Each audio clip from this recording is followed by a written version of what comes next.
Here's a good problem to try, kind of like a warm-up. See if you can remember from yesterday's lesson, how would you navigate the derivative of xy plus the tangent of y equals 1? Go ahead and try it. If you have to push pause, I encourage you to do that. And then we're going to go over it here in just a moment. Now, the question that I would normally ask students in class would be, do you see the xy? I mean, do you see the product? Okay, because this is really a product rule since I'm multiplying two functions together. Again, when I do the derivative of xy, I have to see the product. That means I'm going to do a first derivative of second. So that's x dy dx plus second derivative of the first. That's going to be y times 1, or just y. So there's our product rule. And then I'm going to do the derivative of tangent. That is the derivative of the outside. So that's secant squared. Leave the inside alone. So we write down the letter y. And then you do the derivative of the inside. So we get dy dx. Don't forget that the derivative of 1 is 0. It's going to mess up your answer if that's still written there as 1. All right, so pretty common when you have two dy dx's. In this case, I have a repeated dy dx, and I want to factor that out. So I factor out dy dx, and that leaves me with, on the inside, an x and a secant squared of y. So we factor that out. I'm going to subtract this y over to the other side. That's where it should be anyway. So we get negative y over there. All you have left to do is really divide both sides by this quantity.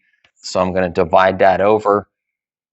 And we end up with dy dx equaling negative y over x plus secant squared of y.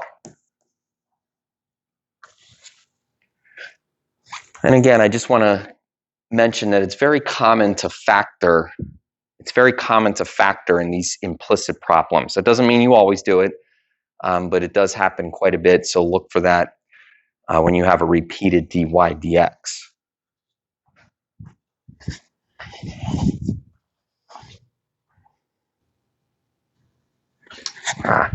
I'll just write it down. It's still a treat. I'm going to write it down. As you're going to see, it's a quotient. It's a quotient. Now,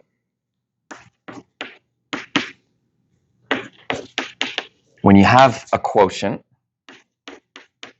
whether it's implicit or not, we got that quotient rule in our back pocket. So we're going to be doing the quotient rule to navigate x squared equaling x plus y over x minus y.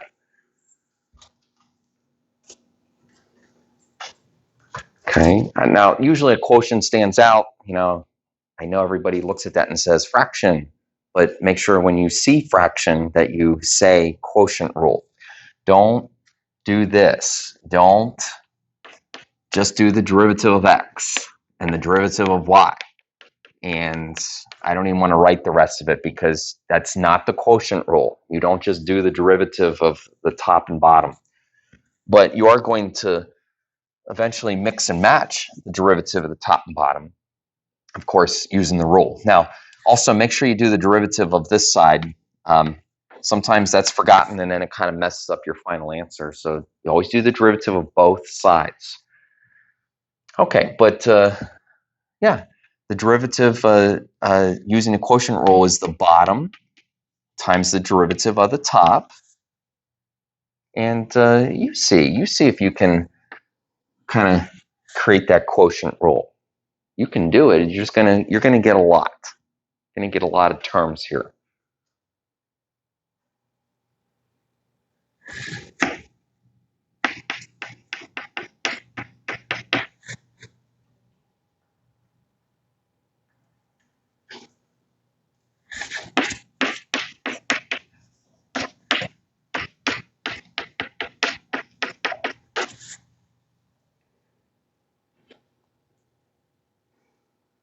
All right, so what's on the board right now is bottom derivative of the top. Derivative of the top is 1 plus dy dx, and then minus, remember the minus sign is part of the rule.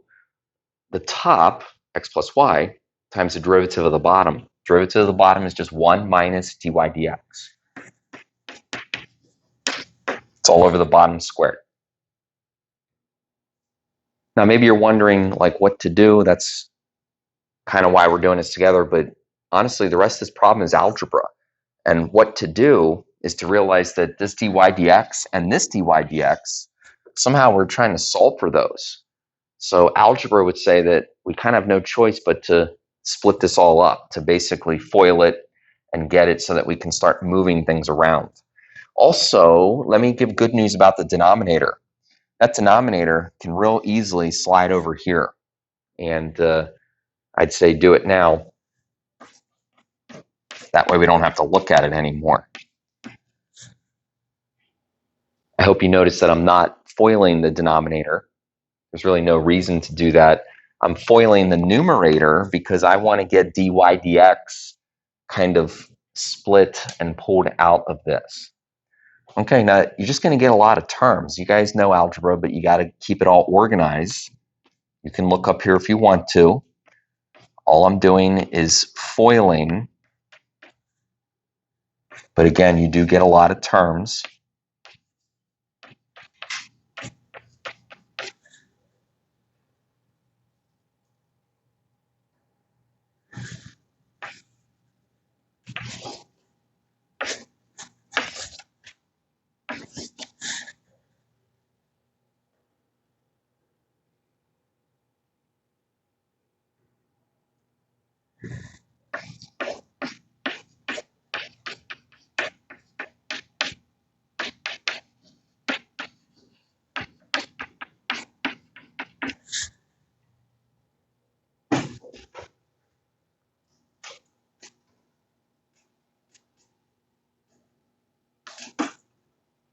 How you doing? I'm going to read them so people can hear them, but you FOIL, you get x dy dx, you get negative y, you get negative y dy dx. And then over here, kind of, again, you get x, you get negative x dy dx, you get y, and you get negative y dy dx. It's a lot to look at, I know. Are you guys okay? Okay.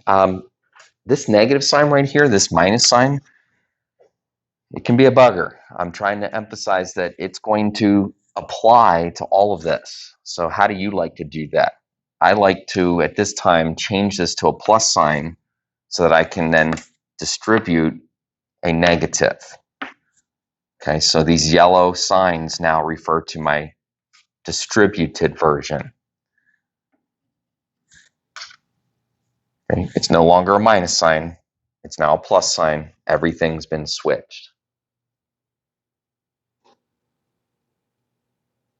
So there's some things that are just true. Now, I don't want you to think that this always happens. It's just true for this problem that I have an x and a negative x. Okay, bye-bye. Those cancel out. I also have a negative y dy dx. Negative y dy dx cancels with positive y dy dx.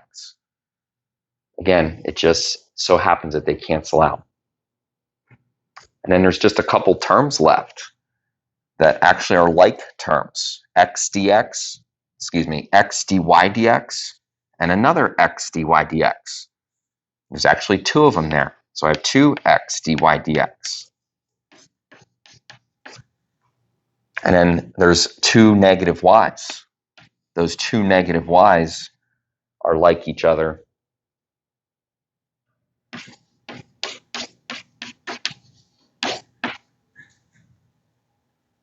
So we're not going to need the factor. We're not going to need the factor because I don't have dy dx repeating.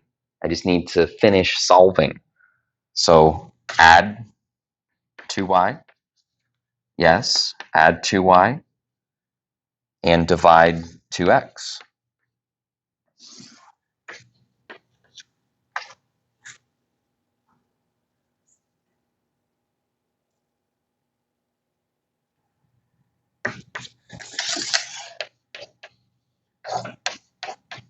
And we get dy dx equaling this fraction. Now, It doesn't matter what class you're in. Most of the time, fractions cause kids to have a little bit of consternation. Let's talk a little bit here. You should simplify this. If you kind of let it alone, you're one step short of a full correct answer. Heart method would be like you have to do a heart method if you're going to simplify it. So the 2x has to apply to both of those. Nice thing is it cancels over here. Everybody sees that it cancels. You get x minus y squared. It doesn't fully cancel over here. That's fine. I get y over x. The other option would be that you only cancel the 2's. The other option would be that you only cancel the 2's and you kind of leave the problem as one giant fraction. That means you're still going to have an x, you're still going to have an x, and you're going to have a y. I'm going to leave it like this, but just saying you could write it a little differently.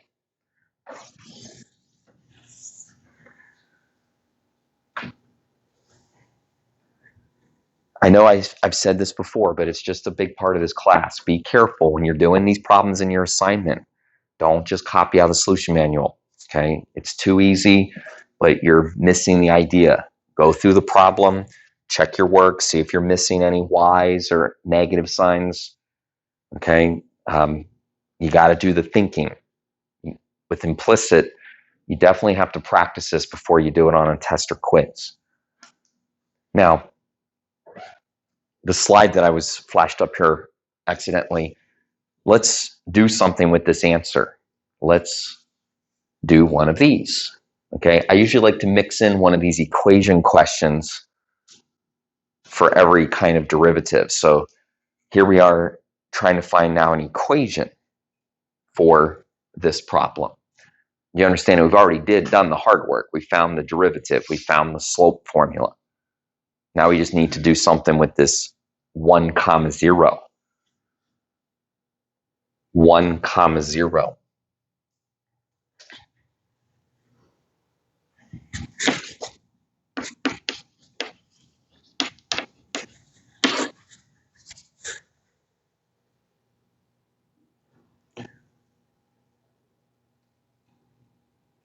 That's not bad news. I hope it's actually good news that you would say, okay, we're going to do what we always do.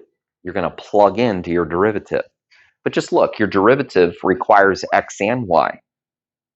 That's why I'm giving you x and y. That's why we're giving you a point.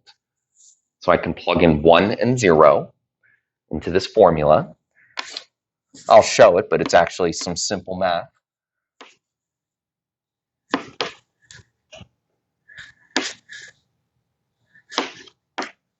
All right, so we're plugging in 1 and 0. Really, it boils down to 1. It boils down to equaling 1.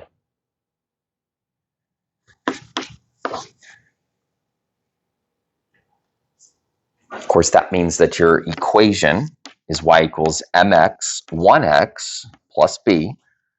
And the other good news here is that I've already given you what you need. I've already given you x and y.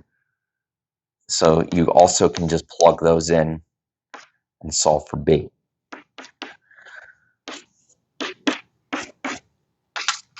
Here's kind of the thing. I didn't ever really realize this in high school.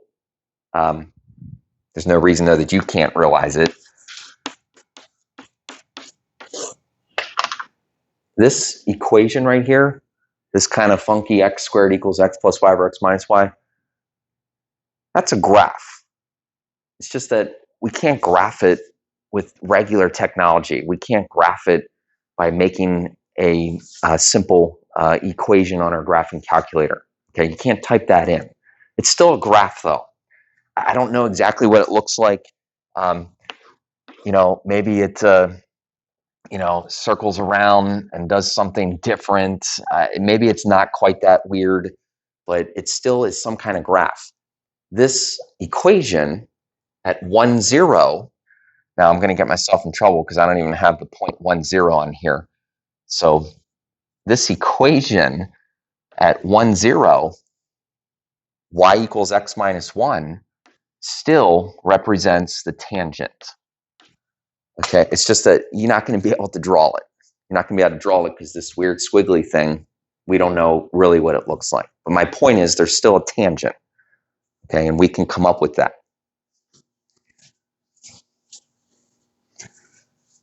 Questions? Something about implicit. Because we're going to open up the last can. Okay, the last can, I have a little sort of slide here. Don't copy this down, but read it. It's kind of cute.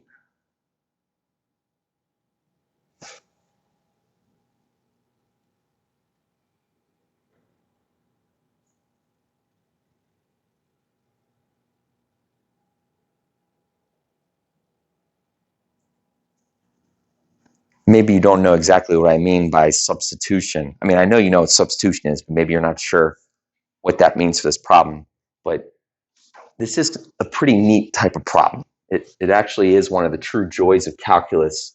So we're going to bring a little joy to you today, as you too will do a second derivative implicitly. Okay, now there's going to be like a substitution.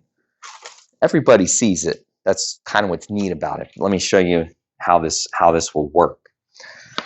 So we're going to try to find the second derivative. Maybe you want to label that a little bit here. We're going to do the second derivative.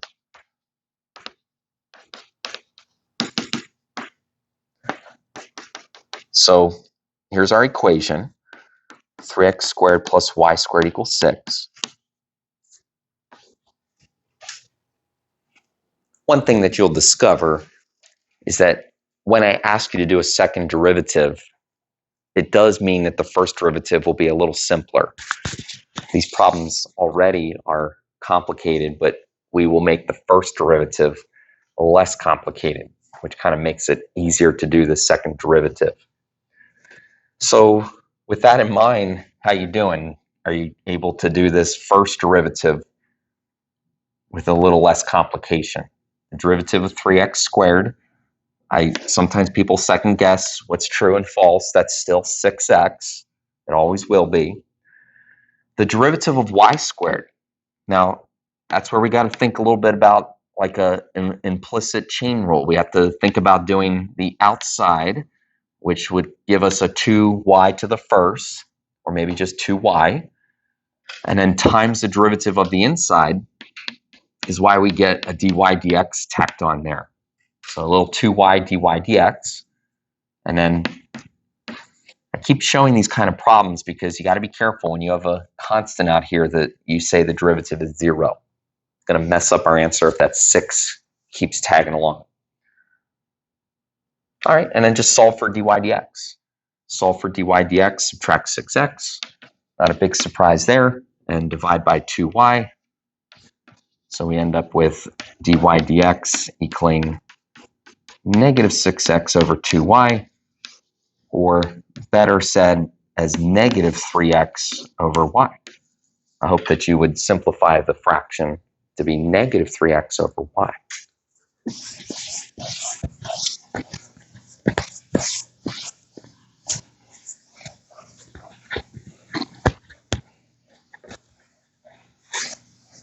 Now, since it's a second derivative, we're going to pick up where we left off, right? We're going to pick up where we left off. We're going to do the derivative. Here's this second derivative notation, d squared y over dx squared. I know I've said before we don't really talk about why the exponents are that way. It's not a big deal, but it is a big deal that we do the derivative of a quotient. Another good example of a quotient. I'll pause a second. You might want to start the quotient rule.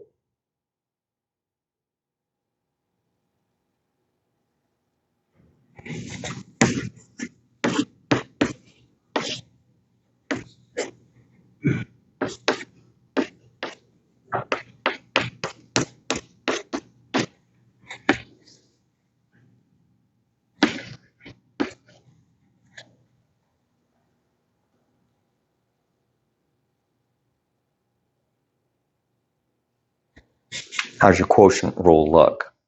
Ho, D high, y times negative 3 minus hi-de-ho.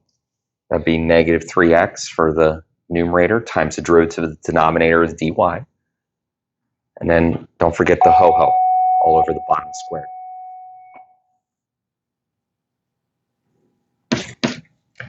Let's clean this up a little bit. Mainly the plus and minus signs. But that's not it. I mean, like, that's not the final answer. But we're just going to clean up the plus and minus signs. So we have negative 3y plus 3x dy dx all over y squared.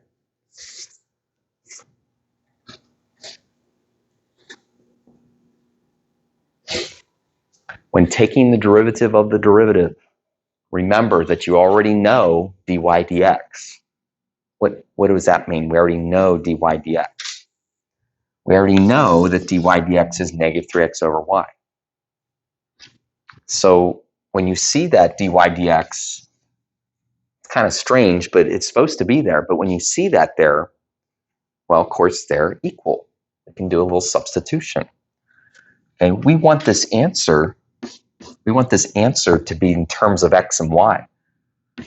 I don't want this answer to have a dy dx in it, but it doesn't have to. All I have to do is substitute negative 3x over y.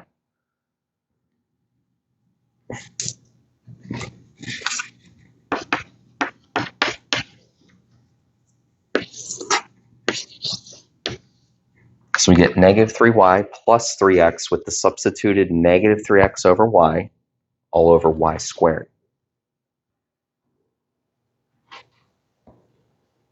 We still need to clean this up a little bit, but do you guys have any question on that substitution?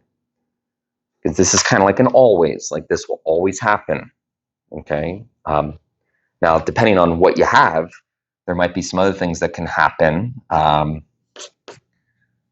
Here we are again at fractions, right? Now, this is like 3x over 1 times negative 3x over y.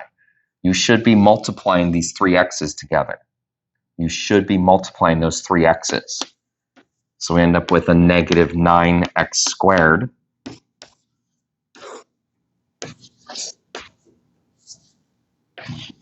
We end up with a negative 9x squared over y.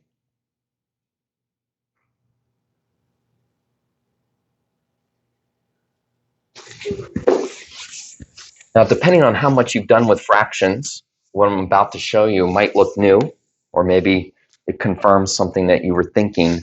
But I'm talking about dividing by y squared. Dividing by y squared. Well, like a heart method, that would be the same as dividing both of these by y squared. Okay, so if I'm going to divide both of them by y squared, then I get negative 3y over y squared. But over here, I'm already dividing by a y. Now I'm going to divide by more. There's a rule of exponents there that simply says that would be like dividing by 3 of them. Okay, I'm dividing by y, but now I'm dividing by 2 more. So it's really like dividing by y cubed. And then if you're looking at this y over y squared, yeah, that should simplify a little bit. I'm going to move up here, but I'll end up with only having negative 3 over y, because we'll cancel those y's a little bit.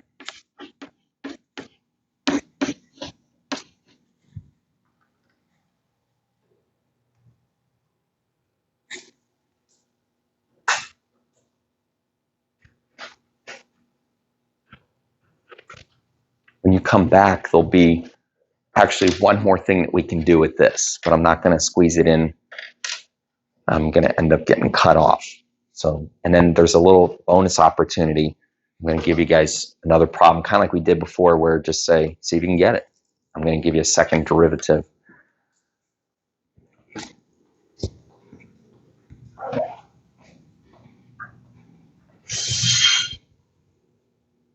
So, what else can we do with this?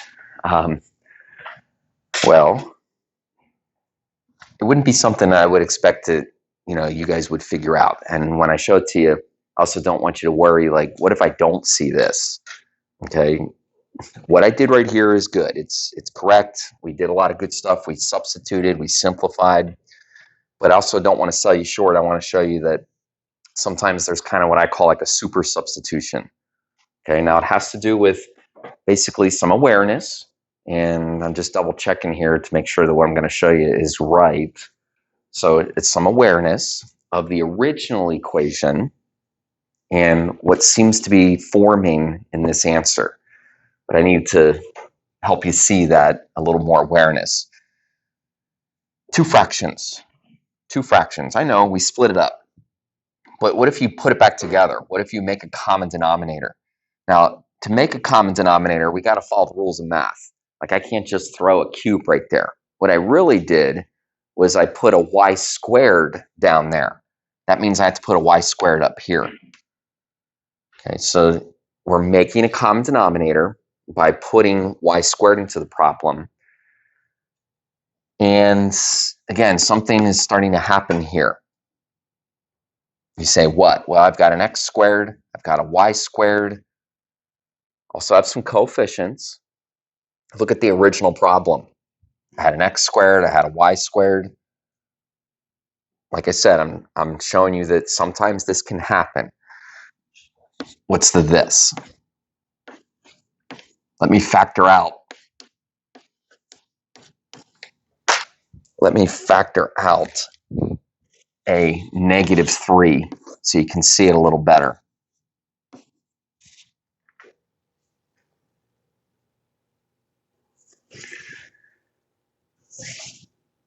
I'm kind of working up.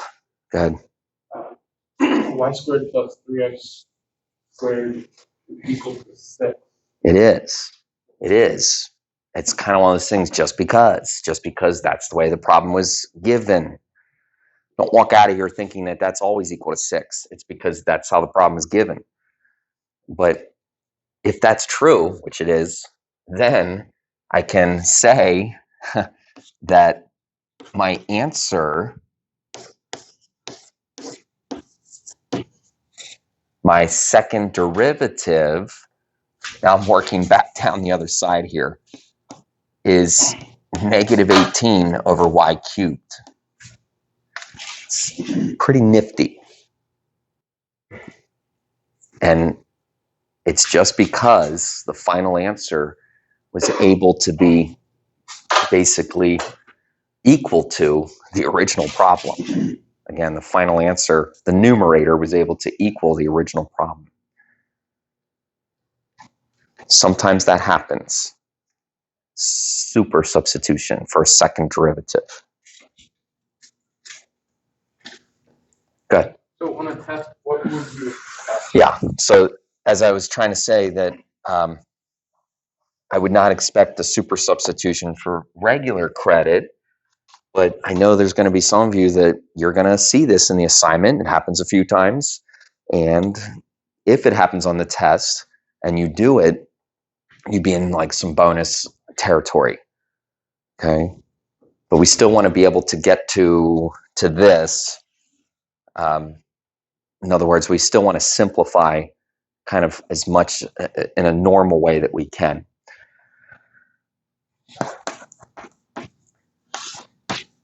I'm not saying that that's going to happen here. So don't read into it that always happens or that's why this is bonus. But I'm trying to encourage you to try something, and I don't mind giving you some points. Sometimes we do this at the end of a lesson.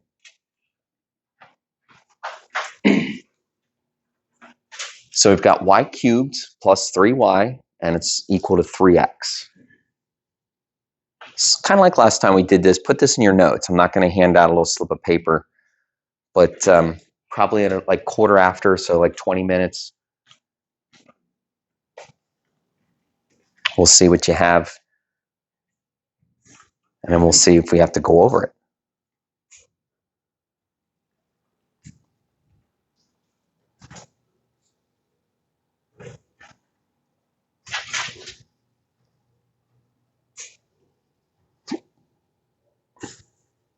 All right, let's go over this second derivative.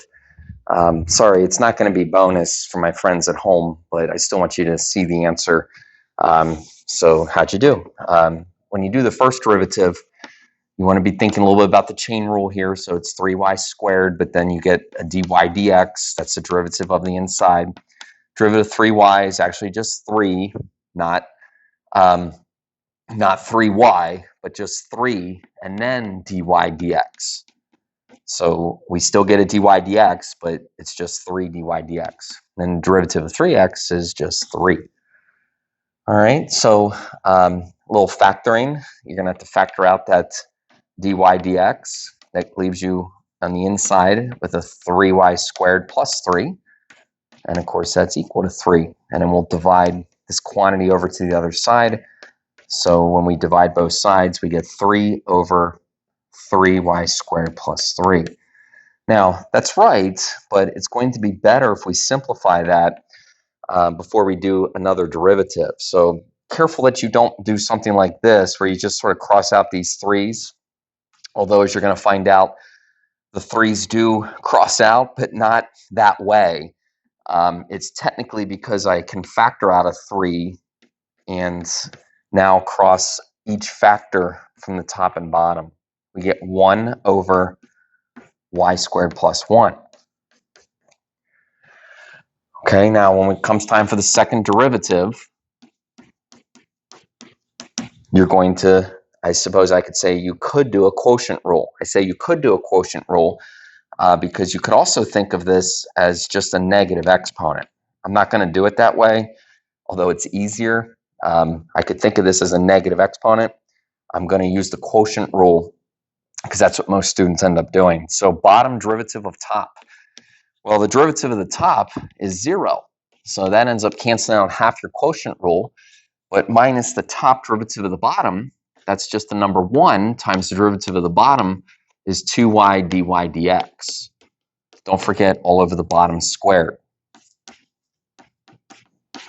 So again, we got a 0 up here, which is kind of one reason that we didn't really have to use the quotient rule.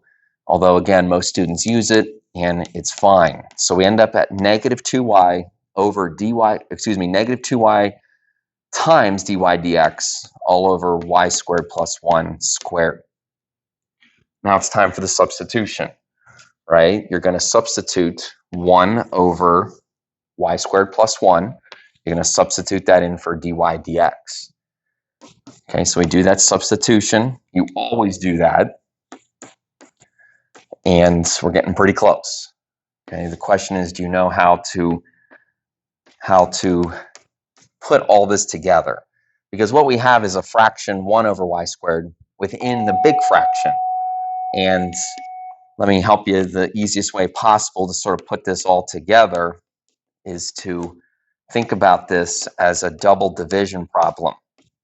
So I'm rewriting this as negative 2y over y squared plus 1 all over y squared plus 1 squared. So we have like a double division problem. We're dividing by y squared plus 1, and then we're dividing by 2 more y squared plus 1s. So if you're dividing by y squared plus 1 a total of 3 times, you're going to end up with negative 2y over y squared plus 1 to the third power, and that would be your most simplified version of that second derivative.